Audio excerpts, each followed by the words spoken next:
brought to you by V-Guard.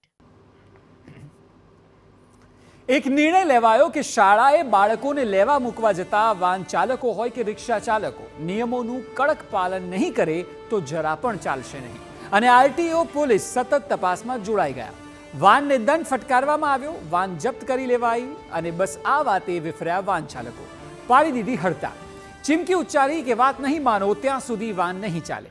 સરકાર પણ મક્કમ, નિયમોમાં કોઈ ઢીલ નહીં અને આખી વાતમાં પીસાઈ રહ્યા છે વાલીઓ, બાળકો. વાન બંધ છે એટલે વાલીઓની સ્થિતિ કફોડી થઈ ગઈ છે. વાન એણે જ બદલાવી હોય કે જે શાળાએ બાળકને મૂકવા ન જઈ શકતા હોય, જેમના ઘરથી શાળા ખૂબ દૂર હોય અને હવે એમને હેરાન થવાનું આવ્યું છે.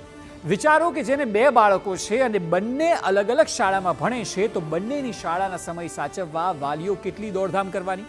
અને વિચારો કે 2 બાળકોને મૂકવા જઈ શકે તેવી એક જ વ્યક્તિ ઘરમાં હોય અને બંનેનો શાળાનો સમય એક જ હોય, તો વાલીએ કે બાળકે કેવી રીતે શાળા સુધી પહોંચવાનું? આ પરિસ્થિતિ સરકાર સમજશે ખરી? જેમને વહેલી સવારે કે મોડી રાત સુધીની નોકરી હોય તે વાલીઓ કેવી રીતે મેનેજ કરશે? 5 વાગે કે 6 વાગે જેને ડ્યુટી પર હાજર થવાનું હોય તે વાલીના બાળકને 7 વાગે શાળાએ મૂકવા કોણ જશે? જરૂરી બિલકુલ નથી કે તમામના ઘરે 2-3 લોકો હોય તે બાળકોના શાળા પ્રમાણે એડજસ્ટ થતા હોય. અને જો એ કરી શકતા હોય તો સ્કૂલ વાન કે રિક્ષા બંધાવે શું કામ? આ તકલીફનો સામનો એમને જ કરવો પડી રહ્યો છે કે જેઓ આ તકલીફનો સામનો કરવા માંગતા ન હતા. વાનની ફી તો એડવાન્સ ભરી દીધી, ઉપરથી 20% વધારો પણ થયો છે. હવે પૈસા ભરીને પણ વાલીઓએ હેરાન થવું પડી રહ્યું છે. જેની પણ વાત સાચી છે કે ખોટી, પણ આખરે પીસાઈ તો વાલીઓ રહ્યા છે.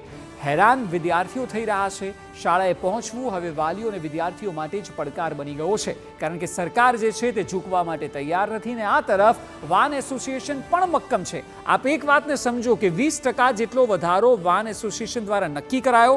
વાલીઓએ કોઈ પ્રદર્શન ન કર્યું, કારણ કે બાળકોની સ્કૂલ સચવાઈ જાય એટલે 20%નો વધારો પણ આપવામાં આવ્યો. સરકાર હવે રાજકોટ કાંડ બાદ જ્યારે સ્કૂલો શરૂ થઈ છે, રાજ્યભરમાં નિયમો બનાવે છે. એક રીતે સરકાર પણ સાચી છે અને વાન એસોસિએશન પણ સાચું છે. કઈ રીતે? સરકાર ઈચ્છે છે કે દરેક બાળક સુરક્ષિત રહે, તો વાન એસોસિએશન કહી રહ્યું છે કે એડવાન્સમાં જો જાણ કરવામાં આવી હોય અને નિયમો આટલા રહેશે, ગાઈડલાઈન આ જ મુજબ હશે, તો પછી એડવાન્સમાં તેઓ કંઈક પ્લાન કરી શક્યા હોત.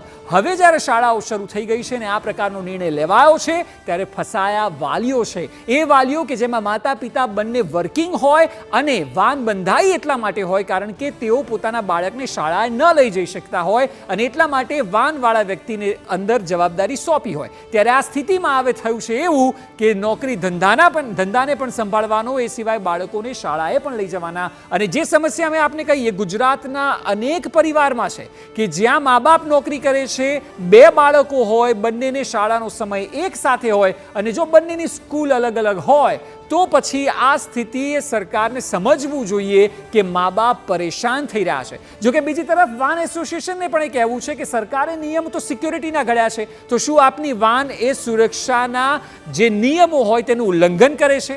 જો નથી કરતી તો પછી આ હડતાળ પણ ન હોય. એટલે જે સરકાર કહી રહી છે કે બાળકોની સુરક્ષાને પ્રાથમિકતા આપવી જોઈએ, તે તો દરેક દિવસે 365 દિવસની હોવી જોઈએ. અને એટલા માટે જ્યારે બંને પક્ષ આમને સામને છે, બંને પક્ષ રીતસરના મક્કમ છે અને લડી રહ્યા છે, ત્યારે ફસાઈ રહ્યા છે બાળકો, તેમનું શિક્ષણ અને સાથે એ પરિવાર અને મા બાપ કે જે વગર વાંકના પીસાઈ રહ્યા છે. આ સ્થિતિ હજુ વધારે દિવસ ચાલી તો બની શકે છે કે શિક્ષણમાં પણ વિક્ષેપ ઊભો થાય. એટલા માટે, કારણ કે સ્કૂલો શરૂ થઈ ગઈ છે, ત્યારે આટલા દિવસોથી અનેક બાળકો એવા હશે કે જેના વાલીઓ મેનેજ નહીં કરી શક્યા હોય અને તેઓ શાળાએ માત્ર એટલે નહીં જઈ શકે કારણ કે વાન એસોસિએશને હડતાળ રાખી છે. વચ્ચેનો રસ્તો અત્યારે જ્યારે શાળાઓ શરૂ થઈ છે ત્યારે કાઢવો ખૂબ જરૂરી છે.